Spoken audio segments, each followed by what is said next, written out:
Attorney Nicholas Kaufman, good afternoon. Good afternoon. How are you today? I'm well, thank you. So is the former president, of course, Thank you, Attorney. more importantly. Attorney, the pretrial chamber 1 recently rejected the renewed request for interim release, which you described as erroneous. Could you exemplify what makes the decision, in your view, legally and procedurally flawed? When I describe a decision as being erroneous, I'm using legalese. It's a term that we have to use if we're going to make an appeal, because appeals are decided on the basis of errors of law and errors of fact. So we have identified what we believe to be a number of errors of law and fact in the decision on interim release. We've filed our notice of appeal, and today we've filed our brief in which we give our reasons for these alleged errors. Now, I'm not allowed to obviously detail those errors because the document has been filed confidentially. Attorney, do you believe that the pretrial chamber 1 failed to properly consider all or any of the key arguments or evidences presented by the defense? As I said, I've raised a number of issues on appeal, one of which is the failure to properly consider the very stringent conditions of release which were proffered by a state party. I'm not going to tell you which state party that is, but we believe that the first instance chamber, pre-trial chamber, should have taken these things under consideration and give a better weight to them. We believe that that was an error, but once again, I don't want to get drawn too much on the exact nature of the appeal. I'm not allowed to detail it. Attorney Nick, the pretrial chamber 1 in its decision has taken into account the public statement made by Vice President Duterte. Do you consider this a form of injustice or a breach of judicial impartiality? I don't want to comment on that, but some of the statements that were made by the Vice President were clearly made in jest. I mean, there was this comment about organizing a jailbreak, and I have to laugh at that, quite frankly. Everybody who hears that knows that it was a joke. No one can really seriously believe that the Vice President of a sovereign nation would organize a jailbreak from a place like this. I mean, come on, let's be real about this. Because, Attorney, I was there when the Vice President made those statements. Yes. Yeah. And you understood it as a joke just like everybody else. Exactly, Attorney. Attorney Nick, in what ways might this inclusion of such statements influence directly or indirectly or prejudice the pretrial chamber 1's decision-making processes? Well, I think that excessive comments on the judicial activity is not something that should be encouraged. The judges of the International Criminal Court have a job to perform, just as counsel have a job to perform, and they shouldn't have their every act scrutinized in the media. Once again, I give the judges the credit of performing their duty as is expected, and I hope to convince them now on appeal that the former president should be released. Attorney, in what ways should we take into account the timeline for the court to make or to render judgment to the appeal that you have submitted? You mean a judgment on the interim release, yes, on appeal? Well, once again, the liberty of the individual, interim release, is a fundamental right. Obviously, that right can be curtailed if the judges find that there is cause to curtail that right. And the curtailment of that right is founded normally on 3 factors, one of which is the risk of flight, one being the risk of interference with witnesses, and the final one being the risk of continuing commission of crimes.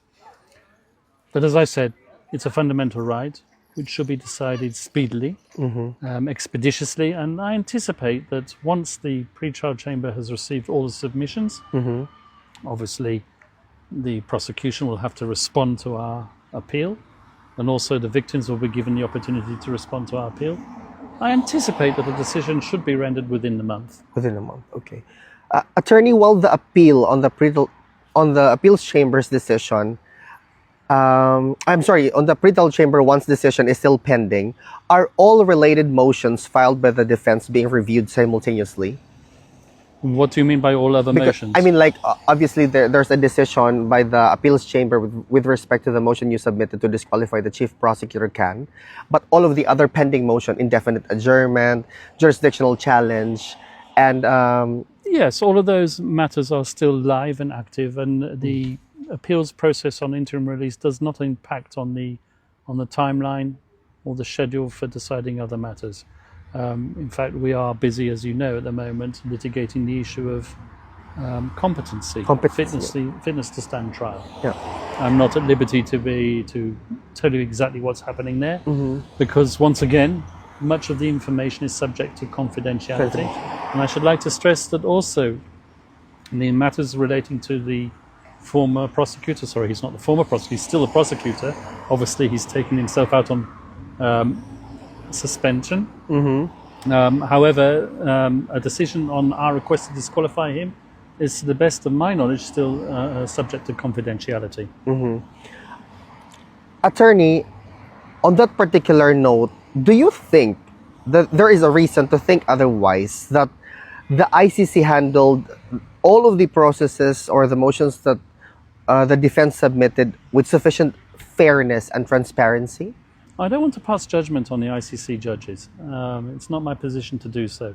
They have a job to perform. I have a job to perform. They make their decisions. If I believe that these decisions are erroneous, and I've told you that is legalese, then I file an appeal, and then the judges on appeal decide. Attorney Nick, on a different matter, several civil society organizations have welcomed the pretrial chamber's once decision, expressing relief over the denial of the former president's interim release. How does the defense team respond to this public sentiment? Well, I'm not going to criticize victims. It would be foolhardy for me to do so. I do criticize, however, the comments made by certain civil society activists, masquerading as lawyers sometimes, in the media, criticizing defense submissions, criticizing defense activity, criticizing decisions rendered either in favor of the defense or against the prosecution, whatever you have it. So the criticism, or can I put it, the relief, as you put it, expressed over the rejection of the former president's request for interim release, I believe to be misplaced. Once again, there are many things that I could talk about which offend me. Many things said by civil society activists, which I choose not to comment on.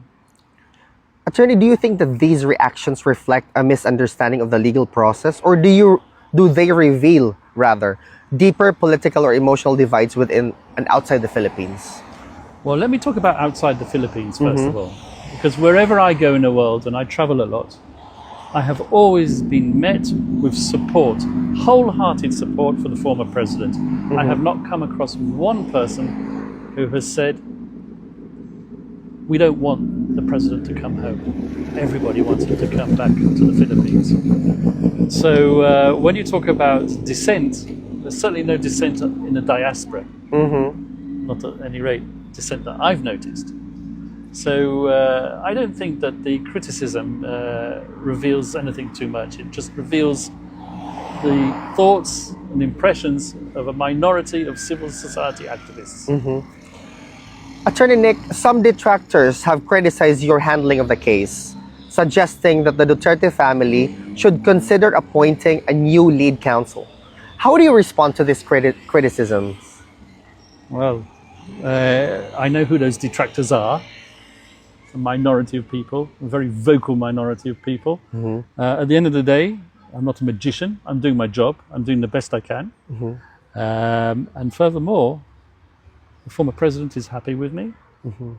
And at the time that he should become unhappy with the way I'm performing, then he knows that he can fire me.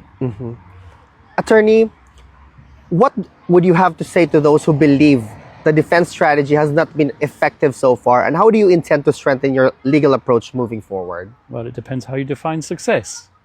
If you define success in the matter of interim release, well, okay, we still have an appeal pending, and that's the only thing we've been unsuccessfully to date. The matter of competency is still pending. The matter of jurisdiction is still pending. Obviously, we've had a few requests to disqualify judges dismissed. I can't tell you what has happened with respect to the decision on the the current prosecutor who's now suspended. Maybe that will be released soon. I don't know. Attorney Nick, just a quick moment or question with regards to the decision to disqualify the chief prosecutor. Does it have any effect at all, if at all, to the case of the former president before the ICC? Once again, I can't comment on a decision because I don't know whether that decision has been made public or not. I can only tell you what I argued. What I argued was that the former prosecutor, I keep on saying the former prosecutor, it's the current prosecutor, current chief prosecutor, who has suspended himself. What I argued was that being conflicted, as I argued that he was, he couldn't have carried out an independent investigation which requires the search for exculpatory evidence. What is exculpatory evidence? That's evidence which can be used to acquit the former president. You see, the Office of the Prosecutor has resources that the defense doesn't have. And the Rome Statute, which is the constitution of the court, obliges the prosecutor to look for the truth. And by looking for the truth, he also has to consider exculpatory evidence. So what we argued was that having a prosecutor who formerly represented victims suddenly changing sides and becoming the prosecutor, he can't really carry out his role as the prosecutor as should be expected. So effectively, the investigation was contaminated. When he represented those victims, it was back in 2018. When the arrest warrant was issued, it was 2025. He became prosecutor in 2021, 2022. So 3 or 4 years went by when he was supervising the investigation against the former president, yet not disclosing the fact that he'd formerly represented victims. What? As I said, I can't comment on any decision that might have been rendered.